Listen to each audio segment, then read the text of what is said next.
गौरव करिबा।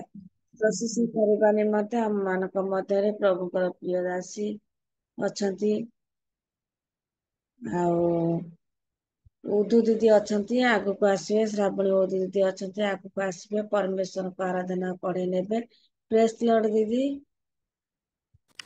Praise the lord Bhumi, praise the lord. उपस्थित प्रत्येक को मोर ख्रीष्ट प्रेम नमस्कार। Praise the lord, good morning to all. सर्वप्रथमे मु परमेश्वर को धन्यवाद देवाक चाहे, कारण परमेश्वर विविध दया अनुग्रह हेतु से आम को जीवित मानकर गोष्ठी स्थान देते। पुणी प्रत्येक प्रार्थना से आम शुणी बोली धन्यवाद दिए। आसंता आम समस्ते प्रभुंर चरण तले समर्पित हवा। पुणी मत सुजोग देथिबारु मु real ministry of India host sir को हृदय सहित धन्यवाद दिए। आसंता आम समस्ते आराधना करवा आउ पदे प्रार्थना करी आम समस्ते आराधना आड़ को जावा। पवित्र पवित्र पवित्र धर्ममय जीवंत सदा प्रभु तुम कोटि कोटि प्रशंसा धन्यवाद देउछि प्रभु, जेहेतु तुम्हें दया अनुग्रह कल प्रभु को रात्रि सुनिद्रा दे शुभ सकाल दर दिवसर प्रारंभ तुम पाद तले बसे प्रभु को प्रार्थना करने तुम्हें अनुग्रह दया कल धन्यवाद देउछि प्रभु। तुम आराधना करने चाहूँ प्रभु, तुम्हें आमर सहवर्ती परमेश्वर को प्रभु तुम्हें दया कर जेसपा कौन से नेटवर्क प्रोब्लेम होगा तुम्हें दिया नहीं प्रभु। आराधना करू करू जपरी तुम्हारी प्रत्येक संतान जपरी तुम्हारी उपस्थिति को अनुभव करने साहाय्य प्रदान कर प्रभु। प्रतिटी गीत प्रभु केवल तुम गौरव देला जपरी परमेश्वर आम गाईपर तुम से साहाय्य प्रदान कर प्रभु। तुम्हें मत स्पर्श कर तुम्हारी पवित्र आत्मा परिपूर्ण हो प्रभु, तुम आराधना करने साहाय्य प्रदान कर। धन्यवाद देवुछि तुम्हें प्रार्थना शुणिले उत्तर देले बोली। आगामी समय तुम चरण तले समर्पण कर क्षुद्र प्रार्थना त्राणकर्ता प्रेमिक प्रिय प्रभु जीशुଙ୍କ मधुर नाम मागुछि पिता, आमीन आमीन। हालेलुया। मो वॉइस क्लियर अछि? आसता आम समस्त गोटे ओडिया गीत गायकी प्रभुंकर प्रशंसा करबा।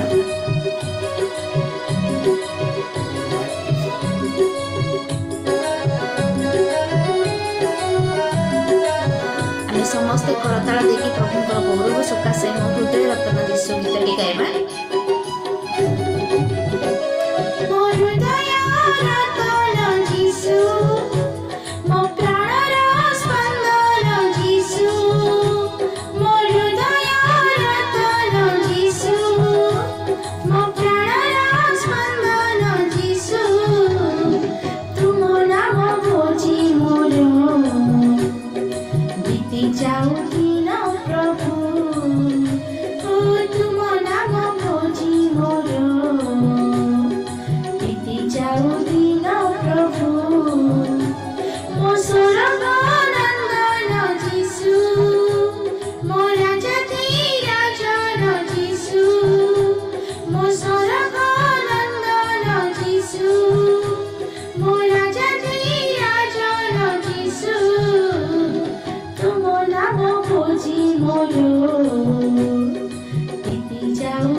He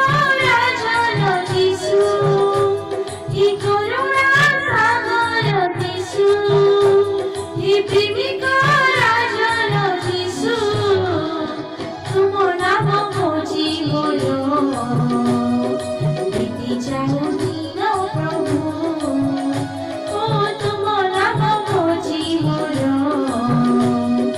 बीती जाओ दिन प्रभु मोर दयार रतन जीशु मो प्राणर स्पंदन जीशु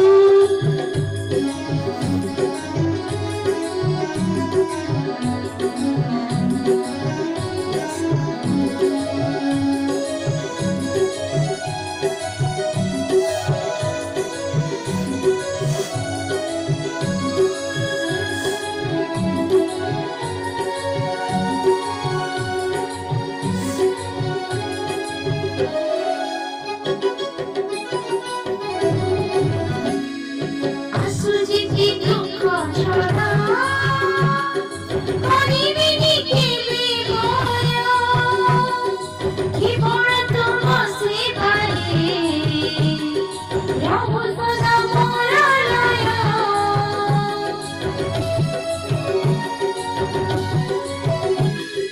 आसुजिति दुख छड़ा करिबिनि केबे भय केवल तुम सेवारे प्रभु सदा मोर लय हे मुक्ति करता जीशु हे मोर विजयी जीशु हे मुक्ति करता जीशु हे मोर विजयी जीशु तुम नाम भोजी मोर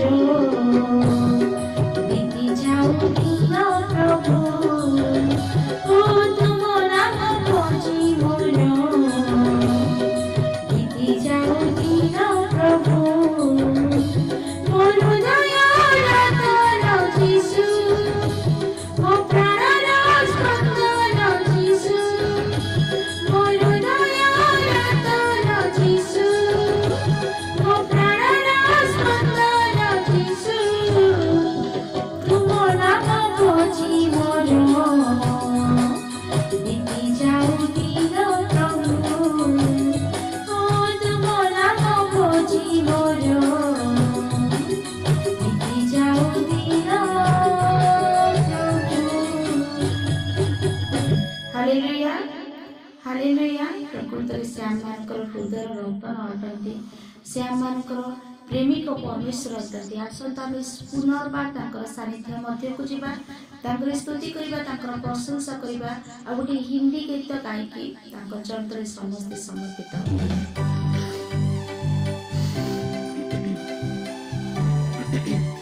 ଆମେ ସମସ୍ତେ କରତାଳ ଦେଇକି ତାଙ୍କର ପ୍ରଶଂସା କରିବା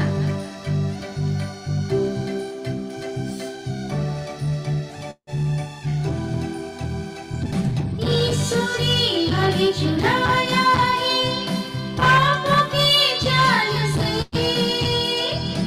ईश्वरी हरि बचाया है शैतान की चाल से ईश्वरी हरि चुराया है पापों के जाल से ईश्वरी हरि बचाया है शैतान की चाल से तो गाओ हालेलुया तो गाओ हालेलुया तो गाओ हालेलुया तो गाओ हालेलुया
महाप्रभु द्वारा आमे समस्त ताकरि दया ताकरि अनुग्रह शांति पाइछु अनुग्रह पाइछु आशीर्वाद पाइछु समस्त मिलित भावरे ताकरि हालेलुया गीत गान गरी प्रशंसा करियो अब हम लड़ेंगे यीशु जो साथ में सैतान से हम लड़ेंगे यीशु के नाम से अब हम लड़ेंगे यीशु जो साथ में सैतान से हम लड़ेंगे यीशु के नाम से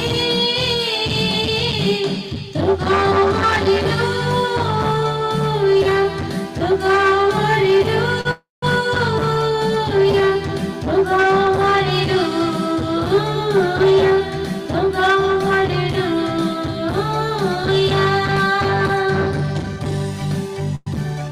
यस लॉर्ड हालेलुया धन्यवाद हो प्रभु तुम्हारी प्रशंसा तुम्हारी महिमा हो परमेश्वर प्रभु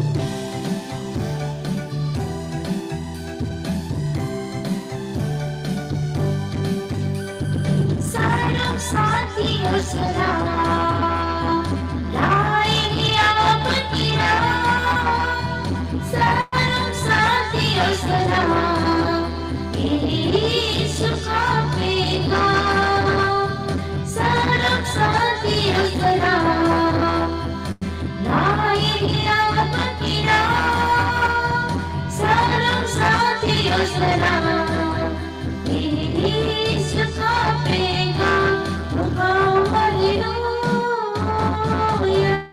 तो गाओ हालेलुया तो गाओ हालेलुया तो गाओ हालेलुया तो गाओ हालेलुया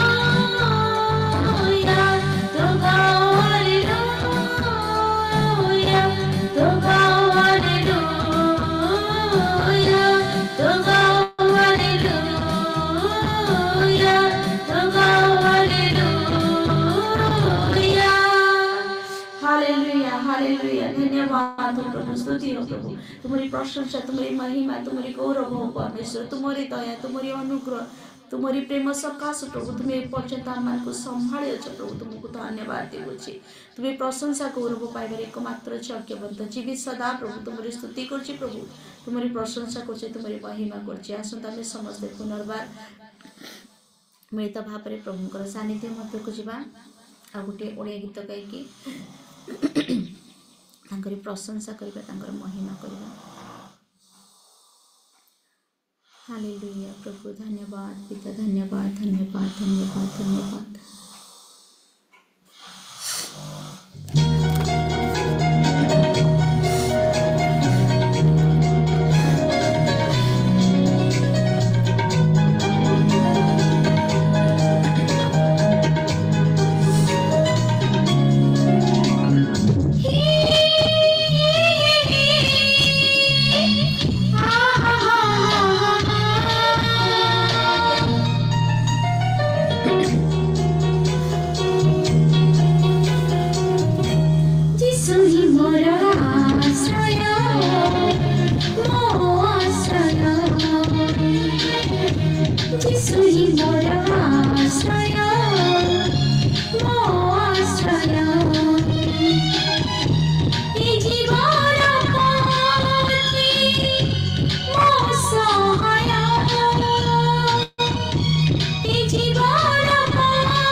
तुम्हारी पाद तले प्रभु निजको समर्पण करुछि तुम्हें मते बचाओ प्रभु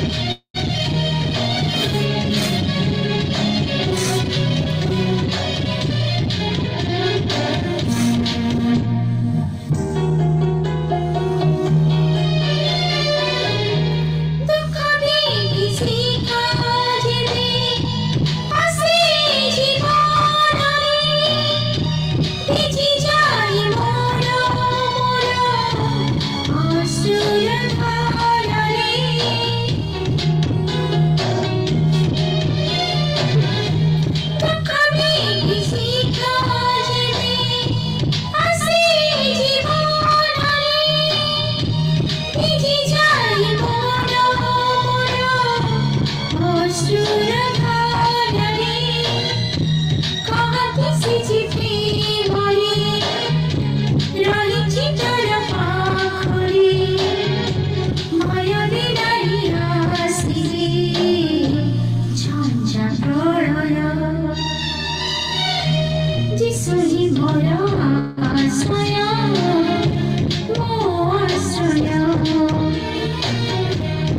ହିଁ ମୋର ଆଶ୍ରୟ ମୋ ଆଶ୍ରୟ।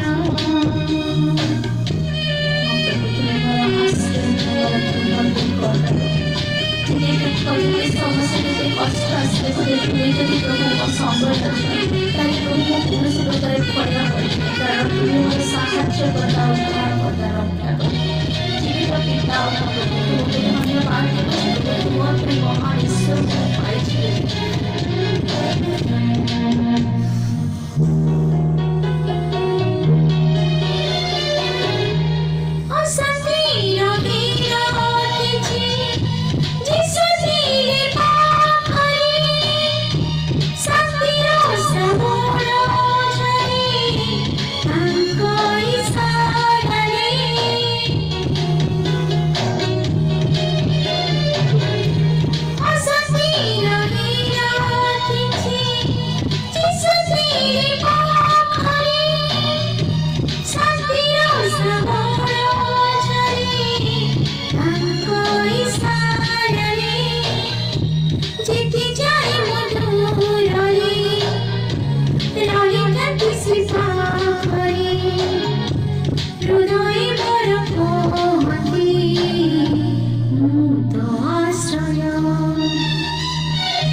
तुमको धन्यवाद देवुछि प्रभु जी, मु तुम पर गोटे महान ईश्वर को पाइछि। तुम्हें महान अट परमेश्वर प्रभु। दुख विभीषिका जेते जीवन में कष्ट समस्या आसिले मते प्रभु तुम्हें सब बड़े मते संभाली देछ प्रभु। तुमको धन्यवाद देवुछि, तुम्हारी स्तुति करुछि प्रभु, तुम्हारी प्रशंसा करुछि, तुम्हारी महिमा करुछि, कारण तुम्हें आमनकर प्रार्थना श्रवणकारी उत्तर देवा एकमात्र जीवंत पिता बोली प्रभु तुम्हारी स्तुति करुछि।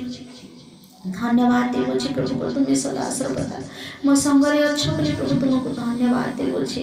हालेलुया प्रभु, धन्यवाद धन्यवाद धन्यवाद धन्यवाद धन्यवाद। आसंता में समस्ते से पवित्र सदा प्रभुଙ୍କର निकटवर्ती हेबा, तांकर गौरव करबा, तांकर प्रशंसा करबा, आ निज निज को संपूर्ण भाव में तांकर चरण तले समर्पण कर देबा। गीत गाउथबा सबरे निज निज समस्त में तांकर सानिध्य मध्य को जीवा। हालेलुया प्रभु, तुम्हारे धन्यवाद हो प्रभु, तुम्हारी स्तुति हो प्रभु, तुम्हारी प्रशंसा हो परमेश्वर।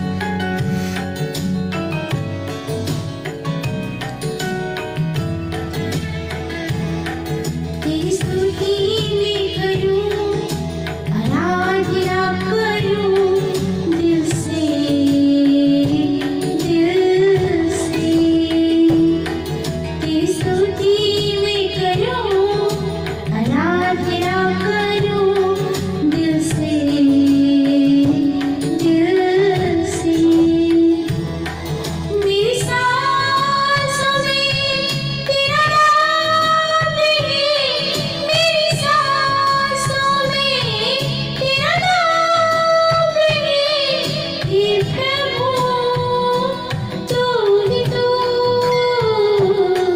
तेरी स्तुति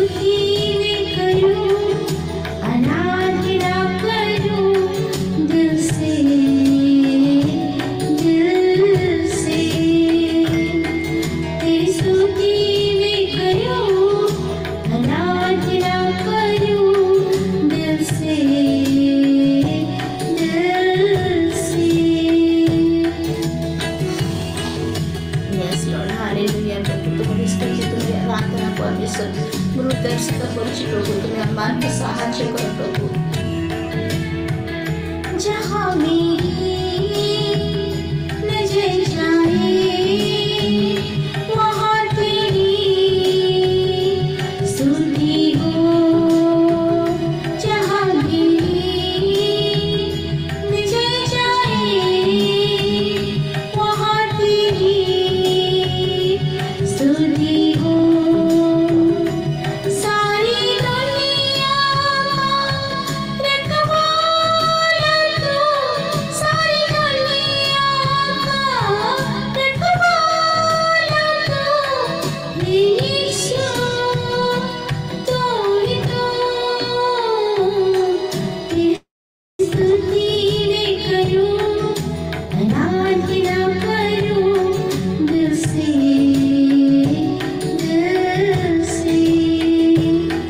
तेरी स्तुति मैं करूं आराधना करूं दिल से यस प्रभु हालेलुया प्रभु तुम्हारी स्तुति तुम्हारी आराधना प्रभु हृदय से करुछि परमेश्वर तुम्हारी उपस्थिति प्रत्येक को परिपूर्ण प्रभु कारण तुम्हें आमको साहाय्य करते जीवित सदा प्रभु राजा प्रत्येक प्रभु खुशी रे पुणी दुखरे प्रति मुहूर्त प्रभु तुमको धन्यवाद देउछु कारण तुम्हें सब धन्यवाद पाइबार जीवित सदा प्रभु तुमको धन्यवाद देउछु पिता हालेलुया प्रभु धन्यवाद हो राजा तुम्हारी स्तुति तुम्हारी प्रशंसा हो खुशी और गम में साथ हो तेरा प्राण और अंत में नाम हो तेरा खुशी और गम में साथ हो तेरा प्राण और अंत में नाम हो तेरा मेरे जीवन का सहारा तू मेरे जीवन का सहारा तू हे प्रभु तू ही तो तेरी स्तुति मैं करूं आराधना करूं दिल से तेरी स्तुति मैं करूं आराधना करूं दिल से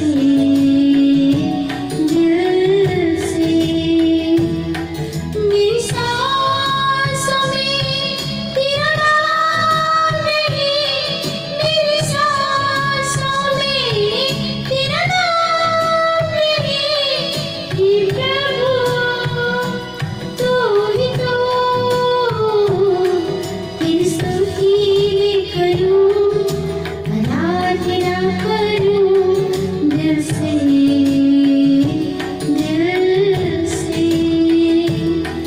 तेरी स्तुति मैं करूं आराधना करूं दिल से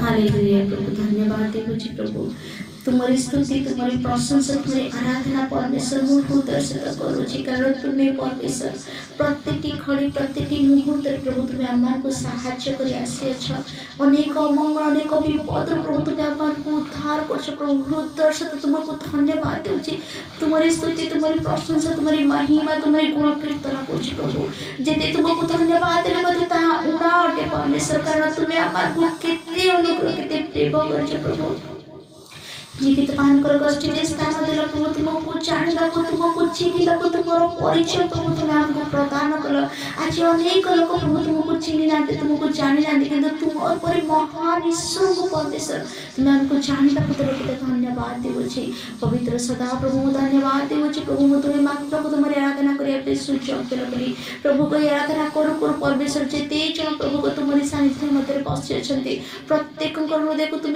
स्पर्श कर तुम्हारी उपस्थिति रे परिचय बोली प्रभु तुमको धन्यवाद देउछि प्रभु जेते जन प्रभु एई समय अस्वस्थ पीड़ित रोगाग्रस्त दुखित प्रभु को प्रभु आराधना करू करू प्रभु प्रत्येक दुख कष्ट रोग चिंता को यीशु नाम तुम दूर कल धन्यवाद देउछि परमेश्वर पिता तुम्हारी उपस्थिति देच प्रभु धन्यवाद देवुची परमेश्वर आगामी समय को तुम चरण समर्पण करुची तुम्हारी जे मनोनीत दासी को प्रभु आज तुम्हें हाँ परमेश्वर तुम्हारी वाक्य भांगे मनोनीत कर तुम्हें हजालुचा मुख दे पिता तुम्हें कथा कह परमेश्वर पुणे आम प्रत्येक हृदय को प्रत्येक आत्मिक कर्ण को तुम्हें खोली देच पुणे आम तुमरी रब शुणा पारू तुमरी नामर गौरव करने को पारू तुम्हें से साहय प्रदान कर प्रत्येक विषय को प्रभु आगामी समय को तुम चरण समर्पण कर क्षुद्र प्रार्थना अत्यंत प्रेमिक दयालु प्रिय प्रभु जीशुकर मित्र नाम मागुच पिता आमेन धन्यवाद धन्यवाद मनुष्य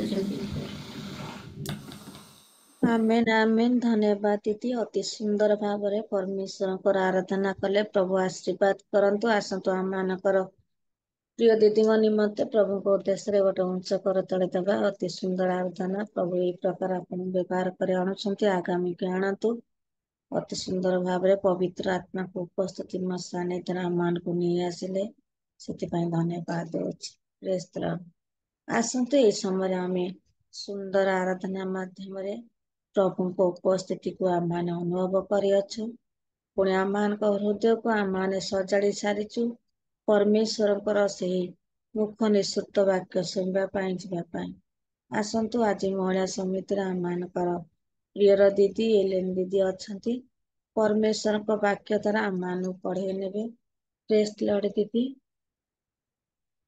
दीदी आसवा समय आम समस्ते प्रभुंर उद्देश्य निमित्त अंश कर प्रेज लॉर्ड दीदी आपण Praise the समय Lord. Praise the Lord. Thank you so much प्रभु को महान नाम को धन्यवाद दउची प्रभु पुनर्बार सुंदर सुजोग कर देचंती मते रियल मिनिस्ट्री रे आसीबा पई सेति पई प्रभुंकर गौरव विशेष भाव पीटर आज्ञा को भी धन्यवाद दउची से सुंदर सुजोग करिसेंती सेति पई तांको भी धन्यवाद परिवार निकट रे धन्यवाद दी विशेष भाव रे आमे जते जण आज जड़ित हेचु प्रत्येक को मोर ख्रीष्ट प्रेम नमस्कार जणाए आमको प्रिजाइडिंग डे वर्शिप आगे नहीं भूणी दुई को मु धन्यवाद जनाऊँगी तेबे आज आम जो शास्त्र मनोनीत करा जायछि आमर अति सुपरिचित अंश ताहा अटे अनेक समय आम विषयटी शुणी आसीचु तेबे आज ताकू पुनर्बार आउ थरे आमे माने देखुथिबा जोहन लिखित सुसमाचार तार 2 पर्व 1 पदरु 10 पद जाए 11 पद जाए कि जदि पाठ करिवे तृतीय जोहन दिवस रे गालिली रो कान्हारे गोटिए विवाह हैला आउ जीशुंकर माता सेठारे थिले जीशु मध्य आपणा शिष्य मानक सहित सेही विवाह को निमंत्रित हेले परे द्राक्षारस सरीजिबारु जीशुंकर माता ताहांकु कहिले से मानकर द्राक्षारस नाही सेथिरे जीशु ताहांकु कहिले गो नारी तुम सहित मोहर की संपर्क मोहर समय ए पर्यंत उपस्थित होई नाही ताहांको माता परिचारक मानकु कहिले से तुम मानकु जहा किछि कहि अछंती ताहा कर आउ सेठारे यहूदी मानकर सूचीकरण रीति अनुसारे 2 ବା 3 महणिया 6 गोटा पत्थर जाहाला रखा जायथिला जीशु से मानकु कहिले जाहाळ गुडिकरे पानी भर्ती कर सेथिरे से माने से सबु फंद पर्यंत भर्ती कले आउ से मानकु कहिले एबे काडी नेई भोजन अध्यक्षक निकट को घेनी जाओ सेथिरे से माने घेनी गले भोजन अध्यक्ष द्राक्षारस होइथिबा सेई पानी की चाखी ताहा केउठारु आसिला एहा जानि नथिबारु किंतु जो परिचारक माने पानी काडी थिले से माने जानिथिले बरं को डाकी कहिले समस्ते प्रथम रे भल द्राक्षारस देई थांते आउ लोके माताल हेला उतारे मंद दियंते तुम्बे ए पर्यंत भल द्राक्षारस रखियछ जीशु एही प्रकारे गालिली रो कान्हारे आश्चर्य कर्म आरंभ करी आपणा महिमा प्रकाश करे आउ ताहांकर शिष्य माने ताहांकठारे विश्वास कले आमेन थैंक यू सो मच आमे पदे प्रार्थना करी वाक्य मध्य को प्रवेश करुथिबा अत्यंत प्रेमिक दयालु स्वर्गीय पिता तुमर पवित्र महान नामर धन्यवाद दौचु बापा सुंदर सुजोग देच तुमरी मुख अनुसृत वाक्य आमाने ପାଠ କରିଛୁ ପ୍ରଭୁ, ତାହା ଶ୍ରବଣ କରିବାକୁ ଯାଉଛୁ ପ୍ରଭୁ, ଯେପରି ଆମେ ବୁଝିବୁ। ଆମକୁ ସ୍ୱର୍ଗୀୟ ଜ୍ଞାନ ବୁଦ୍ଧି ପ୍ରଦାନ କର। ମୁଖପାତ୍ର ତୁମେ ହୁଅ, ତୁମେ ହିଁ ଆମ ସହିତ କଥା ହୁଅ। ନିଜ ନିଜକୁ ସମର୍ପିତ ହେଲୁ ପ୍ରଭୁ, ପ୍ରତ୍ୟେକଟି ଡିଭାଇସ୍ କୁ ରଖିଲୁ ପ୍ରଭୁ, ସମସ୍ତ ପ୍ରକାର ଡିଷ୍ଟର୍ବାନ୍ସ ରୁ ତୁମେ ରକ୍ଷା କର। ପ୍ରାର୍ଥନା ପ୍ରିୟ ପ୍ରଭୁ ଯୀଶୁଙ୍କ ନାମରେ ମାଗୁଅଛୁ। ତ ଏଇ ସ୍ଥାନରେ ଆମେ ଜାଣିଛୁ ଏଇ ଘଟଣାଟି ପ୍ରଥମ ଆଶ୍ଚର୍ଯ୍ୟ କର୍ମ ଭାବରେ ଆମେ ଜାଣିଛୁ। ତେବେ କଣ ଆଶ୍ଚର୍ଯ୍ୟ କାର୍ଯ୍ୟ ହେଲା, ଆମେ ସେଇ ବିଷୟରେ ଆମେ ମାନେ ଆଜି ଦେଖିବା। ଯେତେବେଳେ ଗୋଟିଏ ଗାଲିଲିର କାନାରେ ଗୋଟିଏ ବିବାହ ହଉଛି, ସେଇଠି କଣ ହଉଛି ନା ଯୀଶୁଙ୍କ ମାତା ସେଇଠି ଅଛନ୍ତି, ଆଉ ପ୍ରଭୁ ଯୀଶୁ ବି ଶିଷ୍ୟମାନଙ୍କ ସହିତ ସେଇ ସ୍ଥାନକୁ ନିମନ୍ତ୍ରିତ ହେଉଛନ୍ତି। ତେବେ ପ୍ରଥମ ବିଷୟ ହେଲା ଆମେ କଣ କରିବା ଆବଶ୍ୟକ। ସେଇଦିନ ସେଇ ବିବାହକୁ କାହାକୁ ନିମନ୍ତ୍ରଣ କରାଯାଇଥିଲା? ଯୀଶୁଙ୍କୁ ନିମନ୍ତ୍ରଣ କରାଯାଇଥିଲା। ଆଜି ମଧ୍ୟ ଠିକ ସେଇଭଳି ସେଦିନ ସେଇ ବିବାହରେ ଯୀଶୁ ଥିଲେ ବୋଲି ଆମେ ଆଶ୍ଚର୍ଯ୍ୟ କାର୍ଯ୍ୟ ଦେଖିବାକୁ ପାରୁଛୁ। ଆଜି ମଧ୍ୟ ଆମ ଜୀବନରେ ଯେତେବେଳେ ଆମେ ଆଶ୍ଚର୍ଯ୍ୟ କାର୍ଯ୍ୟ ଦେଖିବାକୁ ଚାହୁଁ, ସେତେବେଳେ ଆମକୁ କଣ କରିବାକୁ ପଡିବ ନା ଆମ ଜୀବନକୁ ଯୀଶୁଙ୍କୁ ନିମନ୍ତ୍ରଣ କରିବା ପାଇଁ ପଡିବ। ଯୀଶୁ ଯେତେବେଳେ ଆମ ଜୀବନକୁ ଆସନ୍ତି, ସେତେବେଳେ ଆମେ ଆମ ଜୀବନରେ ସେଇ ଆଶ୍ଚର୍ଯ୍ୟ କାର୍ଯ୍ୟକୁ ଦେଖିବାକୁ ପାରିଥାଉ। ତ ପ୍ରଥମ ବିଷୟ ଆମେ ଦେଖୁଛୁ କଣ ନା ଯୀଶୁ ନିମନ୍ତ୍ରିତ ହେଲେ ବୋଲିକା। ଯୀଶୁଙ୍କୁ ଆଜି ଆମେ ନିମନ୍ତ୍ରଣ କରିବାର ଆବଶ୍ୟକ ରହିଛି।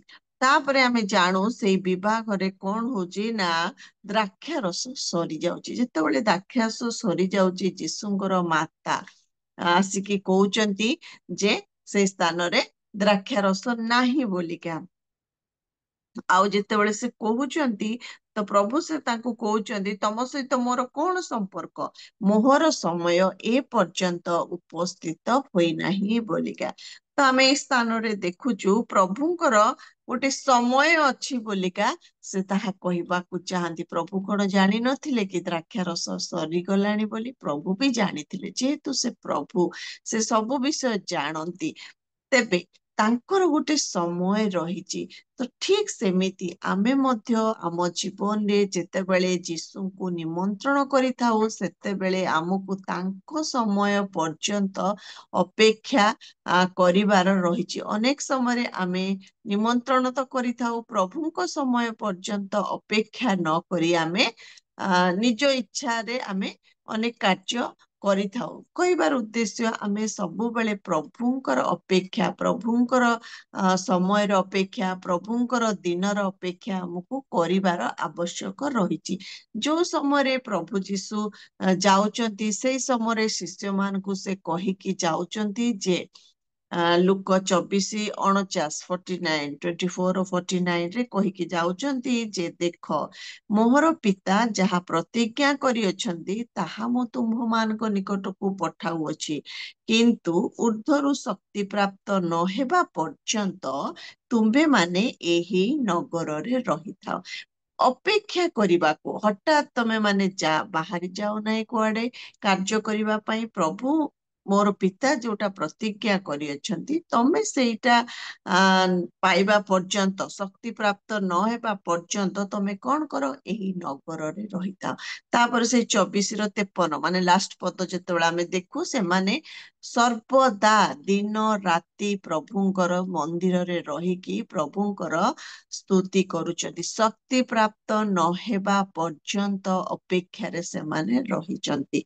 ତାପରେ ଯେତେବେଳେ ଆମେ ଦେଖୁ ସେମାନେ ଶକ୍ତି ପ୍ରାପ୍ତ ହେଉଛନ୍ତି, ପ୍ରେରିତ 1:8 ଅନୁଯାୟୀ, ପରବର୍ତ୍ତୀ ସମୟରେ ସେଇ ଶିଷ୍ୟ ମାନଙ୍କ ଦ୍ଵାରା ଏପରି ଆଶ୍ଚର୍ଯ୍ୟ କାର୍ଯ୍ୟ ହେଉଛି ଯେ ଜଗତଟା ଓଲଟ ପାଲଟ ହେଇଗଲା। ପରେ ଦେଖନ୍ତୁ ପ୍ରେରିତ 17:6 ଏଇ ଯେଉଁ ଲୋକ ଗୁଡାକ ଜଗତଟାକୁ ଓଲଟ ପାଲଟ କରି ପକେଇଲେ। ଦିନେ ଯୋଉମାନେ ଭୀରୁ ଥିଲେ, ଦିନେ ଯୋଉମାନେ ସମସ୍ତ ବିଷୟରେ ପ୍ରଭୁଙ୍କ ଉପରେ ନିର୍ଭରଶୀଳ ଥିଲେ, ଦିନେ ଯୋଉମାନେ ଭୂତ ଛଡେଇ ପାରୁନଥିଲେ, ଦିନେ ଯୋଉମାନେ ଆଶ୍ଚର୍ଯ୍ୟ କାର୍ଯ୍ୟ ଦେଖିକି ଇଏ କିଏ ବୋଲି କଥା ହଉଥିଲେ, ସେଇମାନେ କଣ କରୁଛନ୍ତି, ଜଗତଟାକୁ ଓଲଟ ପାଲଟ କରି ପକେଇଲେଣି। କେତେ ବଡ ଆଶ୍ଚର୍ଯ୍ୟ, କେତେ ବଡ ଶକ୍ତିର କାର୍ଯ୍ୟ ସେମାନେ କରୁଛନ୍ତି। ତ କହିବାର ଉଦ୍ଦେଶ୍ୟ, ଯେତେବେଳେ ପ୍ରଭୁ ଯୀଶୁଙ୍କୁ ଆମ ଜୀବନରେ ନିମନ୍ତ୍ରଣ କରୁ, ଯେତେବେଳେ ଆମେ ତାଙ୍କ ସମୟ ପର୍ଯ୍ୟନ୍ତ ଅପେକ୍ଷା କରୁ, ସେତେବେଳେ କଣ ହୁଏ ନା ଏଇଭଳି ବିଷୟ ଘଟିଥାଏ। ଆଉ କଣ ଆମେ ଦେଖୁଛୁ, ତାଙ୍କର ମାତା 5 ପଦରେ ପରିଚାରକ ମାନଙ୍କୁ କହୁଛନ୍ତି, ସେ ତୁମ୍ଭମାନଙ୍କୁ ଯାହା କିଛି କହନ୍ତି ତାହା କର।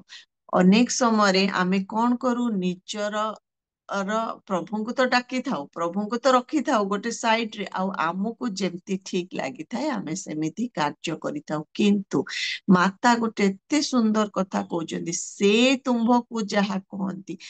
ଆଜି ଆମ ଜୀବନରେ ସଫଳତା ପାଇବାକୁ ହେଲେ, ଆଜି ଆମ ଜୀବନରେ ଆଶ୍ଚର୍ଯ୍ୟ କର୍ମ ଦେଖିବାକୁ ହେଲେ, ଆମକୁ ସିଏ ଯାହା କହନ୍ତି ତାହା କରିବା ପାଇଁକା ପଡିବ।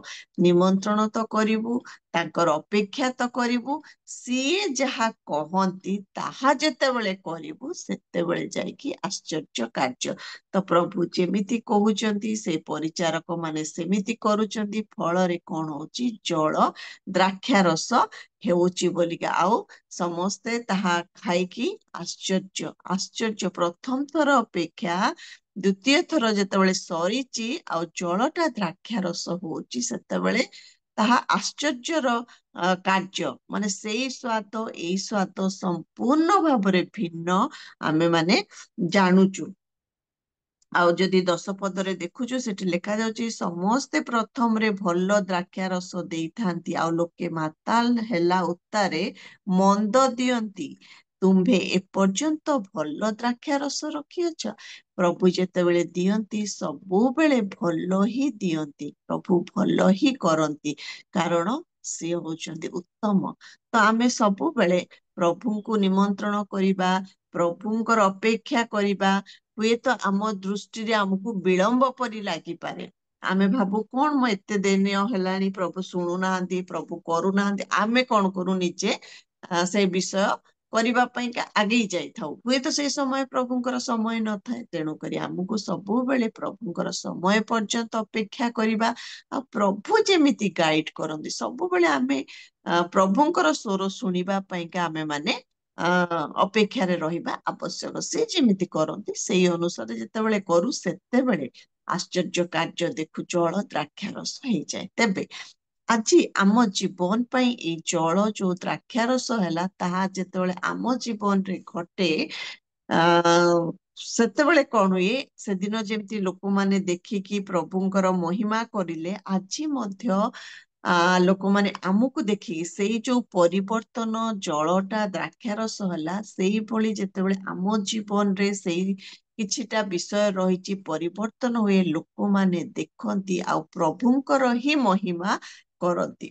ସେ ବିଷୟ ଗୁଡିକ ନ ଘଟିବା ଯାଏ ଆମେ ପ୍ରଭୁଙ୍କର ମହିମାର କାରଣ ହେଇପାରି ନଥାଉ। ତେବେ 7ଟି ଏଇ ଜଳ ଦ୍ରାକ୍ଷା ରସ ହେବାରେ 7ଟି ବିଷୟର ସମ୍ପୂର୍ଣ୍ଣ ପରିବର୍ତ୍ତନ ଘଟୁଛି। ଫଳରେ ତାହା ସ୍ୱାଦିଷ୍ଟ ପ୍ରଥମ ଅପେକ୍ଷା ଶେଷଟା ବି ଭଲ ସରିଯାଇଛି। ପୁନର୍ବାର ଯେତେବେଳେ ଆଉ ଥରେ ଆସୁଛି, ତାହା ଭଲ। ଠିକ ସେମିତି ଆମ ଜୀବନରେ ଯେତେବେଳେ ଏଇ ବିଷୟ ଗୁଡିକ, ଏଇ ଗୁଣ ଗୁଡିକ ପରିବର୍ତ୍ତିତ ହୁଏ, ସେତେବେଳେ ଆମେ ସମ୍ପୂର୍ଣ୍ଣ ଭାବରେ ପ୍ରଭୁଙ୍କର ଗୌରବର ପାତ୍ର ପାତ୍ରୀ ହେଇପାରୁ। ଆଉ ଅନ୍ୟମାନେ ସେଟା ଦେଖିକି ବି ଜାଣନ୍ତି, ଆଉ ପ୍ରଭୁଙ୍କର ହିଁ ଗୌରବ ହେଇଥାଏ। ପ୍ରଥମ ବିଷୟ ଦେଖିବା, ନାମ ବଦଳି ଯାଉଛି। ଆଗରୁ ତାହା କଣ ଥିଲା, ଜଳ ବୋଲିକା ପରିଚିତ ଥିଲା, କିନ୍ତୁ ଯେତେବେଳେ ଜଳ ଦ୍ରାକ୍ଷା ରସ ହେଉଛି, ସେତେବେଳେ କଣ ହଉଛି, ତାର ନାମ ବଦଳି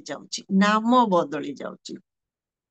ଠିକ ସେଇଭଳି ଆମର ଜୀବନରେ ମଧ୍ୟ ଆମେ ପ୍ରଭୁଙ୍କ ପାଇଁକା ଯେତେବେଳେ ଆମେ ଆଗକୁ ବଢୁ, ପ୍ରଭୁଙ୍କୁ ଆମ ଜୀବନରେ ନିମନ୍ତ୍ରଣ କରୁ, ପ୍ରଭୁଙ୍କୁ ଆମେ ଅପେକ୍ଷା କରିଥାଉ ପ୍ରଭୁଙ୍କର, ସେତେବେଳେ ଆମର କଣ ହୁଏ ନା, ପ୍ରଥମରେ ଆମର ନାମ ବଦଳିବାର ଆବଶ୍ୟକ ରହିଛି। ଯଦି ଟିକେ ଆମେ ପଢିବା ଆଦି ପୁସ୍ତକ ତାର 32 ପର୍ବ 28 ପଦ, ସେ ସ୍ଥାନରେ ଆମେ ଦେଖୁଛୁ, ଯାକୁବ ହେଇକି ରହୁନାହାନ୍ତି, ସେ କଣ ହେଇଯାଉଛନ୍ତି, ଇସ୍ରାଏଲ। ଆଦି 32-28। ସେ କହିଲେ, ତୁମ୍ଭେ ଯାକୁବ ନାମରେ ଆଉ ବିଖ୍ୟାତ ହବ ନାହିଁ, ମାତ୍ର ଇସ୍ରାଏଲ ପରମେଶ୍ୱରଙ୍କ ସହିତ ଯୋଦ୍ଧା ନାମରେ ବିଖ୍ୟାତ ହବ, କାରଣ ତୁମ୍ଭେ ପରମେଶ୍ୱର ଓ ମନୁଷ୍ୟ ସହିତ ଯୁଦ୍ଧ କରି ଜୟୀ ହୋଇଅଛ। ଆମେନ୍। ତ ପ୍ରଭୁ ଯାକୁବଙ୍କୁ ବ୍ୟବହାର କରିବା ଆଗରୁ ପ୍ରଥମେ ତାଙ୍କର ନାମ ବଦଳୁଛି। ଯାକୁବ ଆଗରୁ ଠକ ବା ପ୍ରବଞ୍ଚକ ସେ ଥିଲେ, ତା ନାମରେ ସେ ଖ୍ୟାତ ହେଉଥିଲେ, କିନ୍ତୁ ପ୍ରଭୁ ତାଙ୍କୁ ବ୍ୟବହାର କରିବା ଆଗରୁ ତାଙ୍କର କଣ ହଉଛି ନା ନାମ ବଦଳୁଛି। ଆଉ ତମେ ଯାକୁବ ନାମରେ ତ ଖ୍ୟାତ ହବନି, ତମେ ଇସ୍ରାଏଲ ନାମରେ ତମେ ଖ୍ୟାତ ହେବ। କାହିଁକି?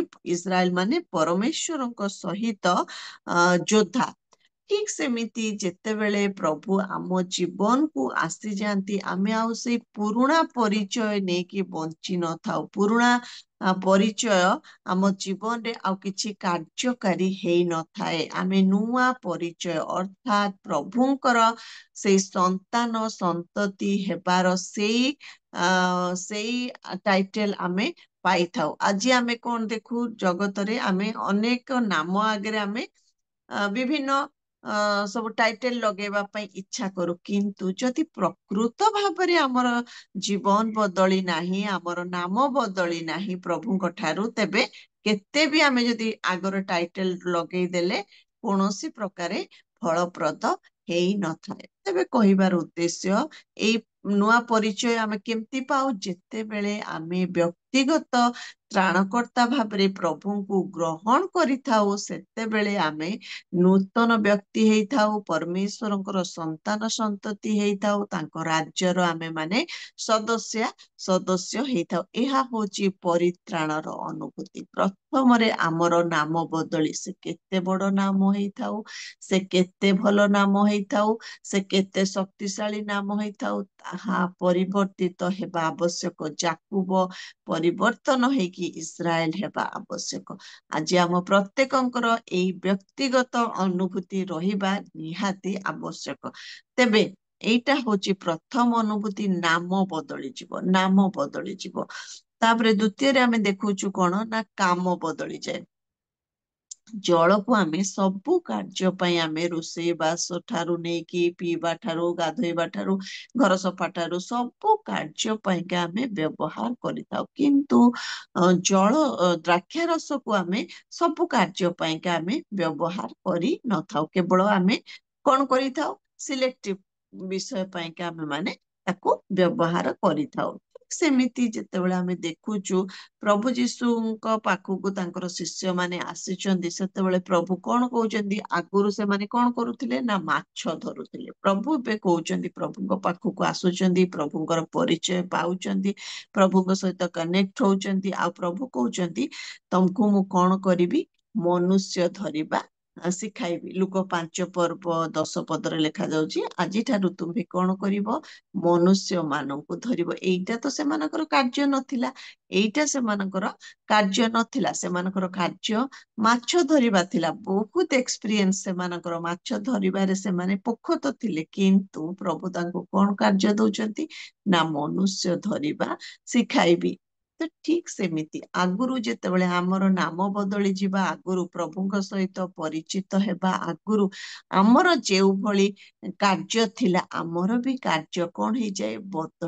କାର୍ଯ୍ୟ ବଦଳିଯାଏ। ଆଗରୁ ଆମେ ଅନେକ କାର୍ଯ୍ୟ ଭିତରେ ଆମେ ଲିପ୍ତ ହେଇଯାଉଥିଲୁ, କିନ୍ତୁ ପ୍ରଭୁଙ୍କ ସଂସ୍ପର୍ଶରେ ଆସିବା ଦ୍ଵାରା, ପ୍ରଭୁଙ୍କ ସନ୍ତାନ ସନ୍ତତି ହେବା ଦ୍ଵାରା ଆମର ଗୋଟିଏ କାମ, ଲୋକମାନଙ୍କୁ କେମିତି ପ୍ରଭୁଙ୍କ ସହିତ କନେକ୍ଟ କରେଇବା, ଲୋକମାନଙ୍କୁ କେମିତି ଆମେ ପ୍ରଭୁଙ୍କ ପ୍ରତି ଫେରେଇବା, ଆମର କାର୍ଯ୍ୟ ସମ୍ପୂର୍ଣ୍ଣ ଭାବରେ ବଦଳିଯାଏ। ଆଉ ଏଇ କାର୍ଯ୍ୟ ହିଁ ନାମ ବଦଳିଥିବା ଲୋକମାନେ ହିଁ କେବଳ କରିପାରନ୍ତି। ଆଗରୁ ଆମେ ଘର କାର୍ଯ୍ୟ କରୁଥିଲୁ, ବିଭିନ୍ନ କାର୍ଯ୍ୟରେ ବ୍ୟସ୍ତ, କିନ୍ତୁ ତାରି ଭିତରେ ବି କେମିତି ଆମେ ଅନ୍ୟମାନଙ୍କୁ ପ୍ରଭୁଙ୍କର କଥା କହିପାରିବୁ, ସେଇଟା ଅନ୍ୟମାନଙ୍କୁ ପ୍ରଭୁଙ୍କ ନିକଟକୁ ଆଣିପାରିବୁ, ଆମର ସେଇଟା ମୁଖ୍ୟ କାର୍ଯ୍ୟ ହେଇଯାଇଥାଏ।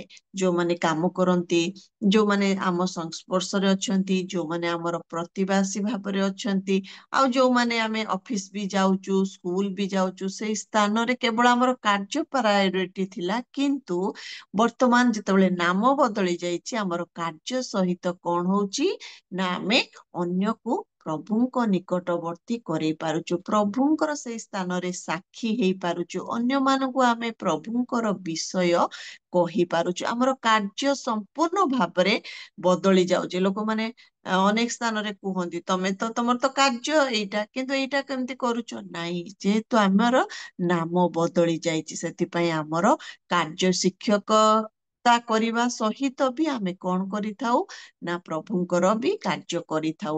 କେବଳ ଯେ ପାଳକ ମାନେ କରିବେ, କେବଳ ଯେ ପ୍ରଚାରକ ମାନେ କରିବେ, ତାହା ନୁହେଁ। ଏ କାର୍ଯ୍ୟ ଆମ ସମସ୍ତଙ୍କର। ଆମେ ପ୍ରଭୁଙ୍କ ନିକଟରେ ଯିଏ ଯୋଉ ସ୍ଥାନରେ ଥିଲେ ବି ଆମେ କଣ ହେଇଥିବା, ପ୍ରଭୁଙ୍କ ପାଖରେ ଅନ୍ୟମାନଙ୍କୁ ନେଇ ଆସି ପାରୁଥିବା। କାମ ବଦଳି ଯାଏ ସମ୍ପୂର୍ଣ୍ଣ ଭାବରେ। ତାପରେ କଣ ହଉଛି, ସ୍ଵାଦ ବଦଳି ଯାଉଛି। ଯେତେବେଳେ ଜଳ ଥିଲା, ଜଳ ପରି, ଜଳର କିଛି ବି ଆମେ ଜାଣିଛୁ ସ୍ଵାଦ ନଥାଏ। ଜଳର କିଛି ସ୍ଵାଦ ଥାଏ କି? ନାଇଁ, ଜଳର କିଛି ସ୍ଵାଦ ନଥାଏ। କିନ୍ତୁ ଜଳ ଯେତେବେଳେ ଦ୍ରାକ୍ଷା ରସ ହେଇଯାଏ, ସେତେବେଳେ ତାର ସ୍ଵାଦ ବି ବଦଳି ଯାଇଥାଏ, ତାର ଟେଷ୍ଟ ସମ୍ପୂର୍ଣ୍ଣ ଭାବରେ ଭିନ୍ନ ହେଇଯାଇଥାଏ। ଠିକ ସେମିତି ଆମେ ପ୍ରଭୁଙ୍କର ସନ୍ତାନ ସନ୍ତତି ଭାବରେ ଆମର ଜୀବନ ବଦଳିବା ସହିତ ଆମର କାର୍ଯ୍ୟ ବି ବଦଳିଯାଏ, ଆମର ସ୍ଵାଦ ବି ବଦଳିଯାଏ। ଆମେ ଯେତେବେଳେ ଅନ୍ୟର ଜୀବନ ରେ ଆସିଯାଉ, ତାଙ୍କ ଜୀବନରେ ସ୍ଵାଦ ଆସିଯାଏ। ଯଦି ବା ତାଙ୍କ ଜୀବନରେ ହତାଶ ଥାଏ, ନିରାଶ ଥାଏ, ଦୁଃଖ ଥାଏ, ନେଗେଟିଭ ବିଷୟ ସବୁ ଥାଏ ନା, ଆମେ ଆସିବା ଦ୍ଵାରା ସେମାନଙ୍କ ଜୀବନରେ କଣ ହୁଏ ନା, ଗୋଟେ ସ୍ଵାଦ ଆସିଯାଏ। ସେମାନଙ୍କୁ ଗୋଟେ ଆଶା ମିଳେ, ଗୋଟେ ଭରସା ମିଳେ। ଯେମିତି ଲୁଣ, ଆମେ ଯେତେ ଭଲ ରୋଷେଇ ଘରେ କଲେ ବି ଯଦି ଆମେ ଲୁଣକୁ ଆମେ ନ ପକଉ, ବିନା ଲୁଣରେ ସେ କେତେ ତେଲ ମସଲା ଦେଇକି, କେତେ ସମୟ ଦେଇକି ଆମେ ତାକୁ ପ୍ରସ୍ତୁତ କରିଥିବୁ, କିନ୍ତୁ ଲୁଣ ପକେଇ ନଥାଉ, କିଛି ବି ସେଇଟା ଖାଇବା ପାଇଁକା ଭଲ ଲାଗି ନଥାଏ। ଯଦି ବା ବହୁତ ସୁନ୍ଦର ପ୍ରିପାରେସନ ହେଇଥାଏ, କିନ୍ତୁ ଭଲ ଲାଗି ନଥାଏ। ଠିକ ସେମିତି ଆମ ଜୀବନ ସେଇ ଲବଣର ପରିକା, ଲବଣର ପରିକା ଆମେ ଯାହା ଜୀବନକୁ ଆସିଯାଉ ସେଇ ସ୍ଵାଦ କରିଦେଇଥାଉ। ତେବେ ଆମକୁ ସେଥିପାଇଁ ପ୍ରଭୁ କଣ କହିଛନ୍ତି, ତମେ ମାନେ ହଉଛ ଜଗତର ଲବଣ। ଲବଣ ଆଉ କେମିତି ଲବଣ ନା, ସ୍ଵାଦଯୁକ୍ତ ଲବଣ। ସବୁବେଳେ ଆମେ ସେଇ ସ୍ଵାଦଯୁକ୍ତ ଲବଣ ହେବାର ଆବଶ୍ୟକ ରହିଛି। ଆମେ ଯେତେବେଳେ ପ୍ରଭୁଙ୍କ ନିକଟକୁ ଆସିଯାଉ ନା, ଏଇ ସ୍ଵାଦ ଆମ ଜୀବନରେ ଆସିଯାଏ। ଆଉ ଏଇ ସ୍ଵାଦ ଆମେ ଅନ୍ୟମାନଙ୍କ ଜୀବନରେ ଆମେ କଣ କରିଥାଉ, ଆଣିଦେଇ ପାରିଥାଉ। ତ ଆମେ ଯେତେବେଳେ କଲୋସୀ 4:6 ଦେଖୁଛୁ, ସେଠି ବି ଲେଖା ଯାଉଛି, ତୁମମାନଙ୍କ ବାକ୍ୟ ସର୍ବଦା ମନୋହର, ପୁଣି ଲବଣରେ ସ୍ଵାଦଯୁକ୍ତ ହେଉ, ଯେପରି କାହାକୁ କିପରି ଉତ୍ତର ଦେବାକୁ ହୁଏ ଜାଣିପାର। ଆମେ ସବୁ ବିଷୟ ଆମେ ଜାଣିପାରିବୁ ଯେତେବେଳେ ଆମେ ପ୍ରଭୁଙ୍କ ସହିତ ପରିଚିତ ହେବୁ। ଯେତେବେଳେ ଆମର କାମ ବଦଳିଯିବ, ସେତେବେଳେ କଣ ହବ ନା, ଆମର ସ୍ଵାଦ ବି ବଦଳିଯିବ। ଅନ୍ୟମାନଙ୍କ ସହିତ ଆସିବା ଦ୍ଵାରା, ବସିବା ଦ୍ଵାରା, କଥା ହେବା ଦ୍ଵାରା ସେମାନଙ୍କ ଜୀବନରେ ଆମେ ସବୁବେଳେ ଇମ୍ପାକ୍ଟ ପକେଇ ପାରିଥିବୁ। ସବୁବେଳେ ସେମାନଙ୍କ ଜୀବନରେ ଗୋଟେ ଆମେ ପଜିଟିଭ ସେନ୍ସ ଆଣିଦେଇ ପାରୁଥିବୁ। ସେଇ ସ୍ଵାଦଯୁକ୍ତ ଲବଣ ପରିକା ଆମେ ସେମାନଙ୍କୁ ବି ସ୍ଵାଦିଷ୍ଟ କରିଦେଇ ପାରିବା। ଏଇଟା ହଉଛି ତୃତୀୟ ବିଷୟ। ଚତୁର୍ଥ ବିଷୟ ଦେଖିବା ଆମେ କଣ ନା, ଗୁଣ ବା ସ୍ୱଭାବ ବଦଳିଯାଏ, ଯୋଉଟା କି ଆଟିଚ୍ୟୁଡ ଆମର, ସେଇଟା ବି ଯେତେବେଳେ ପ୍ରଭୁଙ୍କର ନିକଟବର୍ତ୍ତୀ ଆମେ ହଉ, ପ୍ରଭୁଙ୍କ ସହିତ ପରିଚିତ ହଉ, ସେତେବେଳେ ଆମର ସ୍ୱଭାବ ବି ଆମର ବଦଳିଯାଏ। ଆଗରୁ ସବୁବେଳେ ରାଗ, କ୍ରୋଧ, ଈର୍ଷା, ହିଂସା, ଏଇ ସବୁ ଗୁଣ ଗୁଡିକ ଆଗରୁ ରହୁଥିଲା, କିନ୍ତୁ ପ୍ରଭୁଙ୍କର ସଂସ୍ପର୍ଶରେ ଆସିବା ଦ୍ଵାରା ଏଇ ସବୁ କଣ ହେଇଥାଏ, ଆମ ଠାରୁ ଚାଲି ଯାଇଥାଏ। ପ୍ରଭୁଙ୍କର ସ୍ୱଭାବ ଆମ ଭିତରକୁ ପଳେଇ ଆସିଥାଏ। ଟିକେ ଆମେ ପଢିବା ଏଫିସି ତାର 4 ପର୍ବ 31 ପଦ ଆଉ 32 ପଦ। ସମସ୍ତ ପ୍ରକାର କଟୁଭାବ, ରାଗ, କ୍ରୋଧ, କଳହ ଓ ନିନ୍ଦା, ପୁଣି ସମସ୍ତ ପ୍ରକାର ହିଂସା ତୁମମାନଙ୍କ ଠାରୁ ଦୂରେ ହେଉ। ଆଉ ପରସ୍ପର ପ୍ରତି ସଦୟ ହୁଅ, କୋମଳ ହୃଦୟ ହୁଅ, ପୁଣି ଈଶ୍ୱର ଖ୍ରୀଷ୍ଟଙ୍କ ଠାରେ ତୁମମାନଙ୍କୁ ଯେପରି କ୍ଷମା କଲେ, ସେହିପରି ପରସ୍ପରକୁ କ୍ଷମା କର। ଆମେନ୍। ତ ତ ଆମର ଏଇ ସ୍ୱଭାବ ହେଇଯାଇଥାଏ ସବୁବେଳେ ଆମେ ଆମର କେମିତି ହବା ଦରକାର, ହୃଦୟ ଆମେ ପରସ୍ପର ପ୍ରତି ସଦୟ ହବା, କୋମଳ ହୃଦୟ ହବା, ଆଉ ପ୍ରଭୁ ଯେମିତି ଆମକୁ କ୍ଷମା କଲେ ଆମେ ସେମିତି ପରସ୍ପରକୁ କ୍ଷମା ଦେଉଥିବା। ଏମିତି ମନ ଆମ ଭିତରେ ଆସିଯାଏ। ଆମର ସ୍ୱଭାବରେ ବି କଣ ହୁଏ, ଧୀରେ ଧୀରେ ପରିବର୍ତ୍ତନ ଦେଖିବାକୁ ମିଳେ। ଆଗରୁ ଆମେ ଛୋଟ ଛୋଟ କଥାରେ କଣ ହଉଥିବୁ, କେତେ ରାଗି ଯାଉଥିବୁ, କେତେ ରିଆକ୍ଟିଭ ହେଇଯାଉଥିବୁ, ଘରେ ବିଭିନ୍ନ ବିଷୟରେ ଅଶାନ୍ତି କ୍ରିଏଟ ହେଇଯାଉଥିବ। କିନ୍ତୁ ଯେତେବେଳେ ଆମେ ପରିବର୍ତ୍ତିତ ହଉ ସେତେବେଳେ ସବୁ ବିଷୟ ଆମ ନିକଟରୁ ସମ୍ପୂର୍ଣ୍ଣ ଭାବରେ ଏହା ଦୂର ହେଇଯାଇଥାଏ। ତ ଏଇଟା ହଉଛି ଚତୁର୍ଥ ବିଷୟ, ଯେ ସ୍ୱଭାବର ପରିବର୍ତ୍ତନ ହୁଏ। ପଞ୍ଚମ ବିଷୟ ଦେଖିବା, ସ୍ମେଲ ବଦଳିଯାଏ ବା ସୁଗନ୍ଧରେ ମଧ୍ୟ ପରିବର୍ତ୍ତନ ଘଟିଥାଏ। ଯେତେବେଳେ ଆମେ ଅନେକ ଜଣଙ୍କୁ ଦେଖୁ ପ୍ରଭୁଙ୍କର ଯେତେବେଳେ ପରିଚୟ ପାଇ ନଥାନ୍ତି ସେତେବେଳେ ଜୀବନରୁ କେତେ ଦୁର୍ଗନ୍ଧ ବାହାରିଥାଏ, ବା ଯେତେବେଳେ ଆମେ ଅନ୍ୟମାନଙ୍କ ସହିତ ମିଶିଥାଉ ସେତେବେଳେ ନ କରିବା କାର୍ଯ୍ୟ କରିଥାଉ, ଫଳରେ ସେମାନେ କହିଥାନ୍ତି ଏମାନେ ଗୋଟେ ଖ୍ରୀଷ୍ଟିଆନ ଲୋକ, ଦେଖ ଏମିତି କଥା କହୁଛନ୍ତି, ଏମିତି କାର୍ଯ୍ୟ କରୁଛନ୍ତି, ଏଇଭଳି ବ୍ୟବହାର ସେମାନଙ୍କର, ଏମିତି ଦୁର୍ଗନ୍ଧ ସ୍ୱରୂପ ଆମେ ମାନେ ହେଇଥାଉ। କିନ୍ତୁ ଯେତେବେଳେ ଆମେ ପ୍ରଭୁଙ୍କ ସହିତ ପରିଚିତ ହଉ ଆଉ ଏ ସ୍ୱଭାବ ଆମ ପାଖରେ ଦେଖିବାକୁ ମିଳିନଥାଏ, ଆମେ ତାଙ୍କର ସୁଗନ୍ଧ ହେଇଯାଇଥାଉ। ଆମେ ଦେଖିବା 2 କରନ୍ଥୀ ତାର 2 ପର୍ବ 14 ପଦ ଆଉ 15 ପଦ।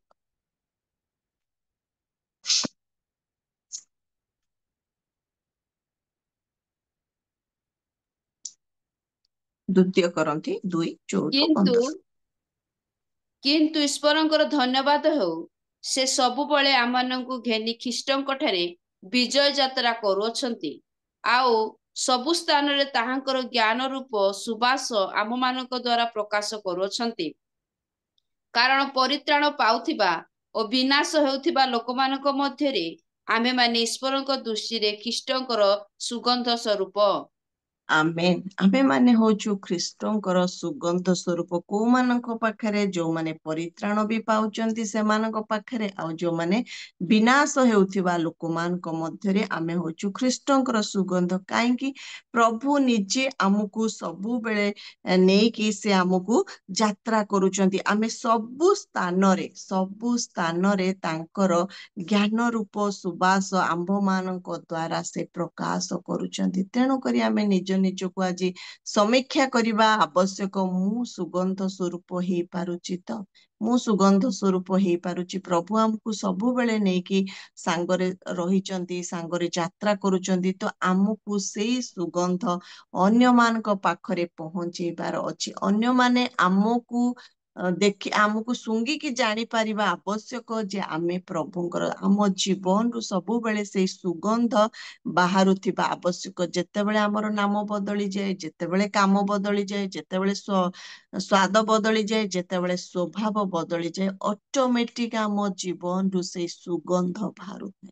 ସେଇ ସୁଗନ୍ଧ ଅନ୍ୟମାନଙ୍କୁ ବି ଜଣେଇ ଦିଏ ଯେ ଆମେ କାହାର? ଆମେ ଯୀଶୁଙ୍କର। ନା ଜଗତର, ନା ଆମ ନିଜର, ନା ଆମ ପ୍ୟାରେଣ୍ଟସଙ୍କର, ଆମେ କାହାର ନୁହଁ, ଆମେ ହଉଛୁ ସୁଗନ୍ଧ ପ୍ରଭୁ ଯୀଶୁଙ୍କର ବୋଲି ଏଇଟା ଜଣେଇ ଦିଏ। ତେବେ ଏଇଟା ଥିଲା ପଞ୍ଚମ ବିଷୟ। ଷଷ୍ଠ ବିଷୟ କଣ ହଉଛି? ଜଳ ଦ୍ରାକ୍ଷା ରସ ହେବାରେ ରଙ୍ଗ ବଦଳି ଯାଉଛି, କଲର ବଦଳି ଯାଉଛି। ତ ଆଜି ଆମେ ମଧ୍ୟ ଯେତେବେଳେ ପ୍ରଭୁଙ୍କର ନିକଟବର୍ତ୍ତୀ ହେଇଥାଉ ନା, ପ୍ରଭୁଙ୍କ ସହିତ ପରିଚିତ ହେଇଥାଉ, ଆମର ରଙ୍ଗ ବଦଳି ଯାଇଥାଏ। ରଙ୍ଗ କହିଲେ କଳା ଲୋକ ଗୋରା ବା ଗୋରା ଲୋକ ଆଉ ଚମ, ସେଇ କଥା କହୁନି, କିନ୍ତୁ ଗୋଟେ ଆମର ଭିତରେ ଗୋଟେ ଚମକ ଆସି ଯାଇଥାଏ। କୁହାଯାଏ ଯେତେ ଆଣ୍ଠୁ କଳା ହବ ମୁଖ ସେତେ ଉଜ୍ଜଳ ହେବ ବୋଲି। ପ୍ରଭୁଙ୍କ ପ୍ରିୟ ମାନେ, ଯେତେ ସମୟ ଆମେ ପ୍ରଭୁଙ୍କର ନିକଟବର୍ତ୍ତୀ ହଉଥିବୁ ସେତେ ଆମର ମୁଖର ତ୍ୱଚା ସେତେ ଉଜ୍ଜଳ ହେଇ ହେଇ ଯାଉଥିବ। ଜଗତର କୌଣସି ଫେସିଆଲ କରନ୍ତୁ, କୌଣସି କ୍ରିମ ବି ଏଇଭଳି ଉଜ୍ଜଳ ଆମକୁ ଦେଇପାରିବ ନାହିଁ। ଯେତେବେଳେ ଆମେ ଦେଖିବା ଯାତ୍ରା 34 ପର୍ବର 29 ଆଉ 30 ପଦ, ମୂଷା ଯେତେବେଳେ ପ୍ରଭୁଙ୍କ ନିକଟରେ ରହିକି ଆସୁଛନ୍ତି, ତାଙ୍କ ମୁଖର ତ୍ୱଚା ଏତେ ଉଜ୍ଜଳ, ଲୋକମାନେ ତାଙ୍କୁ ଦେଖି ପାରୁନାହାନ୍ତି। ଦେଖିକି ତାଙ୍କୁ ସେମାନେ କଣ ହଉଛନ୍ତି? ଭୟଭୀତ ହଉଛନ୍ତି। ପ୍ରଭୁଙ୍କ ସାନ୍ନିଧ୍ୟରେ ଆସିବା ଲୋକମାନଙ୍କର ତ୍ୱଚା କଣ ହେଇଥାଏ? ଉଜ୍ଜଳ ହେଇଥାଏ। ଯାତ୍ରା ତାର 34, 29 ଆଉ 30 ଟିକେ ଦେଖିବା। ଅନନ୍ତର ମୂଷା ସିୟନ ପର୍ବତରୁ ଓହ୍ଲାଇବା ସମୟରେ ସାକ୍ଷ୍ୟ ରୂପ 2 ଖଣ୍ଡ ପ୍ରସ୍ତର ହସ୍ତରେ ଘେନି ପର୍ବତରୁ ଓହ୍ଲାଇଲେ। ମାତ୍ର ସଦାପ୍ରଭୁଙ୍କ ସହିତ ଆଳାପ କରିବା ହେତୁରୁ ଆପଣା ମୁଖର ଚମକ ଯେ ଉଜ୍ଜଳ ହୋଇଥିଲା ତାହା ମୂଷା ଜାଣିନଥିଲେ। ପୁଣି ଯେତେବେଳେ ହାରଣ ଓ ଇସ୍ରାଏଲ ସନ୍ତାନଗଣ ମୂଷାଙ୍କୁ ଦେଖିଲେ, ସେତେବେଳେ ତାହାଙ୍କର ମୁଖ ଚର୍ମ ଉଜ୍ଜଳ ଥିଲା। ଏଣୁ ସେମାନେ ତାହାଙ୍କ ନିକଟକୁ ଯିବା ପାଇଁ ଭୀତ ହେଲେ। ତ ଏଇ ସ୍ଥାନରେ ଆମେ ମାନେ ଦେଖୁଛୁ ତାହାଙ୍କର ଚର୍ମ କଣ ଥିଲା? ଉଜ୍ଜଳ ଥିଲା। ଗୋଟିଏ ରିଜିନ ପ୍ରଭୁଙ୍କର ସାନିଧ୍ୟରେ ରହିବା ଦ୍ଵାରା ଏଇଭଳି ଆମର ଉଜ୍ଜଳତା ମଧ୍ୟ ଆସି ଯାଇଥାଏ, ରଙ୍ଗ ବଦଳି ଯାଇଥାଏ, ଯାହାକୁ ଆମେ କହୁ ଜଳ ଦ୍ରାକ୍ଷାରସ ହେବାରେ ଜଳର କୌଣସି କଲର ନଥାଏ, କିନ୍ତୁ ଯେତେବେଳେ ତାହା ପରିବର୍ତ୍ତନ ହଉଛି ଦ୍ରାକ୍ଷାରସକୁ, ସେତେବେଳେ ତାହା ରଙ୍ଗ ବି ବଦଳି ଯାଉଛି। ଦ୍ରାକ୍ଷାରସର ଗୋଟେ କଲର ଥାଏ, ଦ୍ରାକ୍ଷାରସର ଗୋଟେ ସୁଇଟ ସ୍ମେଲ ଥାଏ। ଠିକ ସେଇଭଳି ଆମର ଜୀବନ ମଧ୍ୟ ହେଇଥାଏ। ଆମେ ଯଦି ନୂତନ ନିୟମରେ ଦେଖିବା ପ୍ରଭୁଙ୍କର ସେଇ ମଣ୍ଡଳୀ, ପ୍ରଭୁଙ୍କର ନୂତନ ଜେରୁସାଲମକୁ ପ୍ରଭୁ ଯୋହନ ଦର୍ଶନରେ କଲା ବେଳେ କହୁଛନ୍ତି, ପ୍ରଭୁ ମୁଁ ତ ସବୁ ଦେଖିଲି, ମତେ ଟିକେ ସେଇ କନ୍ୟା ମଣ୍ଡଳୀର ରୂପ ମତେ ଟିକେ ଦେଖିବାକୁ ଦିଅ ବୋଲି କହିଲା ବେଳକୁ ପ୍ରଭୁ ତାଙ୍କୁ ଦେଖଉଛନ୍ତି ପ୍ରକାଶିତ ବାକ୍ୟ 21 ପର୍ବ 10 ପଦ 11 ପଦ, ସେଥିରେ 10, 11 ପଢୁଛି। ସେଥିରେ ସେ ମତେ ଆତ୍ମାରେ ଗୋଟିଏ ବୃହତ ଓ ଉଚ୍ଚ ପର୍ବତକୁ ଘେନି ଯାଇ ପବିତ୍ର ନଗରୀ ଜେରୁସାଲମକୁ ଦେଖାଇଲେ। ତାହା ସ୍ୱର୍ଗରୁ ଈଶ୍ୱରଙ୍କ ନିକଟରୁ ଅବତରଣ କରୁଥିଲା ଏବଂ ଈଶ୍ୱରଙ୍କ ଗୌରବ ବିଶିଷ୍ଟ ଥିଲା। ତାହାର ଜ୍ୟୋତି ଅତି ବହୁମୂଲ୍ୟ ମଣିଷ ଦୃଶ୍ୟ ସ୍ୱଚ୍ଛ ସୂର୍ଯ୍ୟକାନ୍ତ ପରି। ଆମେ ଏଇ ସ୍ଥାନରେ ଦେଖୁଛୁ ଜେରୁସାଲମ କହିଲେ ଯାହାକି ପ୍ରଭୁଙ୍କର ମଣ୍ଡଳୀର ପ୍ରତୀକ, ଆଉ ତାର କେମିତି ସେ ପ୍ରଭୁଙ୍କ ପାଖରୁ ଗୌରବ ଅବତରଣ କରୁଥିଲା ଆଉ ଗୌରବ ବିଶିଷ୍ଟ ଥିଲା। ତାହାର ଜ୍ୟୋତି ଅତି ବହୁମୂଲ୍ୟ ମଣି ପରିକା ତାର ଜ୍ୟୋତି ଥିଲା, ଆଉ ସୂର୍ଯ୍ୟକାନ୍ତ ପରିକା ବୋଲିକା ଲେଖାଯାଏ, ମାନେ ଏତେ ଚକଚକ କରୁଥିଲା। ତେବେ ଯେତେବେଳେ ଆମେ ପ୍ରଭୁଙ୍କର ନିକଟବର୍ତ୍ତୀ ହେଇଥାଉ, ଆମର ଜୀବନ ବଦଳି ଯାଇଥାଏ, ସେତେବେଳେ ଆମର ରଙ୍ଗ ମଧ୍ୟ ବଦଳି ଯାଇଥାଏ। ଏଇଟା ଥିଲା ଷଷ୍ଠ ବିଷୟ। ସପ୍ତମ ବିଷୟ ଦେଖିବା କଣ ନା, ଜଳ ଦ୍ରାକ୍ଷାରସ ହେବାରେ ତାର ଭ୍ୟାଲୁ ବଢି ଯାଇଥାଏ। ଜଳକୁ ଆମେ ଯୋଉ ରେଟରେ ପାଇଥାଉ, ଦ୍ରାକ୍ଷାରସକୁ ଆମେ ସେଇ ରେଟରେ ପାଇନଥାଉ। ଜଳ 1 ଲିଟର ମ୍ୟାକ୍ସିମମ୍ ଆମେ 15-20 ଟଙ୍କାରେ ପାଇଥାଉ, କିନ୍ତୁ 1 ଲିଟର ଦ୍ରାକ୍ଷାରସ ର ରେଟ ସେତିକି ନଥାଏ, ତାର ଭ୍ୟାଲୁ ମଧ୍ୟ ବଢି ଯାଇଥାଏ। ଯଦି ଆମେ ଦେଖିବା ପ୍ରଥମ କରନ୍ଥୀ ତାର 6 ପର୍ବ 20 ପଦ।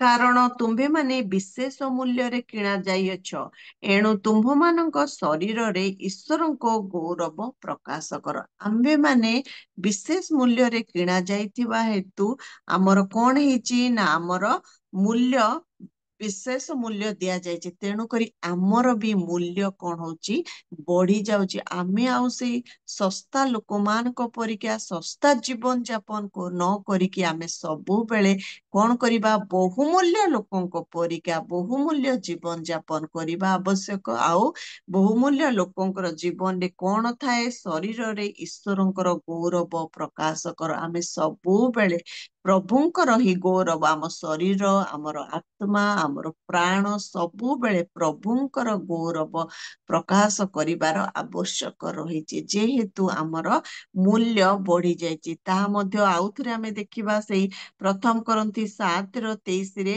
ତୁମ୍ଭେମାନେ ବିଶେଷ ମୂଲ୍ୟରେ କିଣା ଯାଇଅଛ, ମନୁଷ୍ୟର ଦାସ ହୁଅ ନାହିଁ। ଆମେ ଆଉ ମଣିଷର ଦାସ ହେଇକି ରହିବୁନି। ମଣିଷ କହିଲେ ରକ୍ତ ମାଂସ ବା ଫ୍ଲେଶ ଯାହାକୁ କୁହାଯାଏ ତାର ଆମେ ଆଉ ଦାସ ବା ତାର ଆଉ ଆମେ ବଶୀଭୂତ ହେବୁ ନାହିଁ। ଆମେ ଆତ୍ମିକ ଲୋକମାନେ, ଆମେ ଆମର ସବୁ କିଛି ବିଷୟ ଭିନ୍ନ, ଆମର ଆତ୍ମିକ ଜୀବନ ଯେମିତି ଭିନ୍ନ ହେଇଯିବ, ଆମର ଚିନ୍ତା, ଆମର ଶୈଳୀ, ଆମର କଥା, ଆମର କାର୍ଯ୍ୟ ପ୍ରତ୍ୟେକଟି ବିଷୟରେ ଆମର ଭିନ୍ନ ହେଇଯିବ। କାହିଁକି ନା ଆମେ ବିଶେଷ ଲୋକମାନେ, ବିଶେଷ ମୂଲ୍ୟ ଦେଇକି କିଣା ଯାଇଛୁ। ଆମେ ଆଉ ସେଇ ଶସ୍ତା ଟାଇପ ର ଜୀବନ ଆଉ ଆମେ କାଟିବୁ ନାହିଁ, କାଟି ପାରିବୁ ନାହିଁ। ତ ଏଇଟା ହଉଛି ଜଳ ଦ୍ରାକ୍ଷାରସ ହେବାରେ ଆମେ ସମ୍ପୂର୍ଣ୍ଣ 7ଟି ବିଷୟର ପରିବର୍ତ୍ତନ ଦେଖୁଛୁ, ଯୋଉଟା କି ଗୋଟେ ଖ୍ରୀଷ୍ଟୀୟ ଜୀବନରେ ରହିବା ଗୋଟେ ଦୁଇଟା ବିଷୟ ରହିଲେ ହେବ ନାହିଁ। ସମ୍ପୂର୍ଣ୍ଣ ଏଇ 7ଟି କ୍ଷେତ୍ରରେ ଆମର ପରିବର୍ତ୍ତନ ହେବା ଆବଶ୍ୟକ। ପ୍ରଥମ ବିଷୟ ନାମ ବଦଳିବା ଆବଶ୍ୟକ, ଦ୍ୱିତୀୟ ବିଷୟ କାମ ବଦଳିବା ଆବଶ୍ୟକ, ତୃତୀୟ ବିଷୟ ସ୍ୱାଦ ବଦଳିବା ଆବଶ୍ୟକ, ଚତୁର୍ଥ ବିଷୟ ସ୍ୱଭାବ ବଦଳିବା ଆବଶ୍ୟକ, ପଞ୍ଚମ ବିଷୟ ଆମର ସୁଗନ୍ଧ ବଦଳିବା ଆବଶ୍ୟକ, ଷଷ୍ଠ ବିଷୟ ଦେଖିଲୁ ରଙ୍ଗ ବଦଳିବା ଆବଶ୍ୟକ, ସପ୍ତମ ବିଷୟ ଆମେ ବହୁମୂଲ୍ୟ, ଆମର ଭ୍ୟାଲୁ ବି ବଦଳି ଯାଇଛି। ତେଣୁକରି ଆମେ ସେଇ ବହୁମୂଲ୍ୟ ଲୋକମାନଙ୍କ ପରି ଆମେ ମଧ୍ୟ ଏ ଜଗତରେ ରହିବାର ଆବଶ୍ୟକ ରହିଛି। ଯେତେବେଳେ ଏଇ ସମସ୍ତ ଆମ ଜୀବନରେ ପରିବର୍ତ୍ତନ ଘଟିଥାଏ, ସେତେବେଳେ ଲୋକମାନେ ଦେଖନ୍ତି ଆଉ ଆମ ପ୍ରଭୁଙ୍କର ହିଁ ଗୌରବ କରନ୍ତି। ସେଦିନ ଆମେ ଦେଖୁଛୁ ଯେ ଏଭଳି ଭାବରେ ପ୍ରଭୁଙ୍କର ମହିମା କଲେ, ଠିକ ସେମିତି ଆମ ଜୀବନକୁ ଦେଖିଲେ ମଧ୍ୟ ଲୋକମାନେ ପ୍ରଭୁଙ୍କର ହିଁ ସେମାନେ ଗୌରବ କରିବେ। ସେଇ ପରିବର୍ତ୍ତିତ ଜୀବନକୁ ଦେଖିକି ସେମାନେ ମଧ୍ୟ ପ୍ରଭୁଙ୍କର ନିକଟବର୍ତ୍ତୀ ହେବେ। ତେବେ ଏହା ହଉଛି ଆମ ଜୀବନର ଉଦ୍ଦେଶ୍ୟ। ଏଥିପାଇଁ ପ୍ରଭୁ ଆମକୁ ଏ ଜଗତରେ ରଖିଛନ୍ତି। ଆମେ ଯେମିତି ଆଉ ଜଳ ହେଇକି ନ ରହିବୁ, ଦ୍ରାକ୍ଷାରସ ନାମରେ ଆମେ ପରିଚିତ ହେବୁ। ପ୍ରଭୁ ଆମ ପ୍ରତ୍ୟେକଙ୍କୁ ଆଶୀର୍ବାଦ କରନ୍ତୁ। ଆମ ଜୀବନକୁ ଆମେ ପ୍ରଭୁ ଯୀଶୁଙ୍କୁ ନିମନ୍ତ୍ରଣ କରିବା, ଆଉ ଆମେ ପ୍ରଭୁଙ୍କର ସମୟ ପର୍ଯ୍ୟନ୍ତ ଅପେକ୍ଷା କରିବା। ସିଏ ଯାହା କହନ୍ତି ତାହା କରିବା। ସେତେବେଳେ ଯାଇକି ଆମେ ଏଇ ଆଶ୍ଚର୍ଯ୍ୟ କାର୍ଯ୍ୟକୁ ଦେଖିପାରିବା। ତା ଭିନ୍ନ ନୁହଁ କି ତା ପରିବର୍ତ୍ତରେ ନୁହଁ। ତ ଆମକୁ ଏଇଭଳି ଆସିବା ଦ୍ୱାରା ଆମେ ସେଇ ଆଶ୍ଚର୍ଯ୍ୟ କାର୍ଯ୍ୟକୁ ନିଜ ଜୀବନରେ ଦେଖିବା ସହିତ ଅନେକଙ୍କ ପାଇଁ ଆଶୀର୍ବାଦର କାରଣ ହେଇପାରିବ। ପ୍ରଭୁ ଆମ ସମସ୍ତଙ୍କୁ ତାଙ୍କ ବାକ୍ୟ ଦେଇ ଆଶୀର୍ବାଦ କରନ୍ତୁ।